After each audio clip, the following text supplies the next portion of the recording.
Kile kitendo cha sisi kusamehewa ndicho kinatupa kustahili kusimama mbele za Mungu.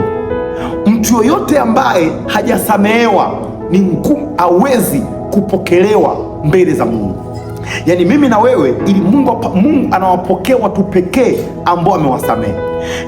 Ndio maana Daudi anasema hivi, ana heri mtu yule ambaye Mungu amemsamehe makosa yake, yule ambaye amesitiri dhambi zake. Anasema hivi, ana heri mtu yule ambaye Mungu hamhesabii dhambi. Nini maana yake, mwana wa Mungu? Ili mimi na wewe kwa njia ya matendo yetu hatuwezi kustahili kusoma mbele za Mungu. Na ndio maana katika kitabu cha Waebrania sura ya 10 na mstari wa 19 anasema hivi, basi ndugu, tuna ujasiri wa kupaingia patakatifu kwa damu yake. Maanake kinachotupa ujasiri wa kupaingia patakatifu kwa Mungu hata kusema naye ni ile damu ya Yesu. Unapozungumza damu ya Yesu unazungumza msamaha, maanake unazungumza tumesamehewa. Maanake Mungu anathibitisha wazi kwamba aliyesamehewa sio kwa njia ya matendo yetu, sio kwa njia ya historia yetu, ila yule aliyesamehewa dhambi zake ndiye ambaye anaweza kasoma mbele za Mungu. Kwa hiyo kusamehewa dhambi na Mungu ni muhimu sana kwenye maisha yetu ili tuweze kumsogelea Mungu. Sasa kwa nini Wakristo zaidi ya 90% na Wakristo wengi hawapokei majibu maombi yao? Ni kwa sababu wanapoenda kuomba maombi yao hawapokewi na Mungu, wala Mungu hayapokei. Samahani kwa kusema kwa wazi namna hiyo, lakini ndio ukweli. Kwa sababu gani?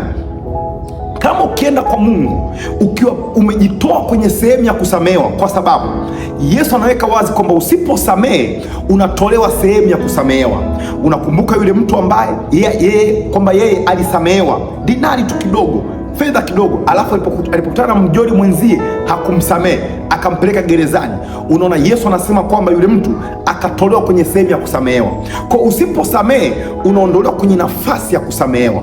Unapoondolewa katika ile nafasi ya kusamehewa, maanake unapoenda kuomba, ile nafasi yako ya kupokelewa wewe na maombi yako inakuwa haipo. Na ndio maana Yesu akasema, msimamapo kusali sameheni. Lengo kubwa la kusamehe ni ili Baba yako aliye mbinguni akusamehe, kwa sababu Baba yako aliye mbinguni akikusamehe anakupokea wewe na maombi yako.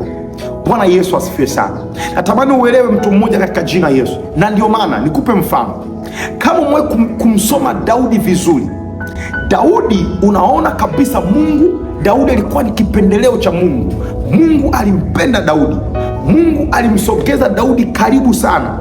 Kwa nini? Sio kwa sababu ya matendo ya Daudi, hapana mwana wa Mungu, ila ni kwa sababu Daudi alikuwa ni mtu wa kusamehe na kuachilia.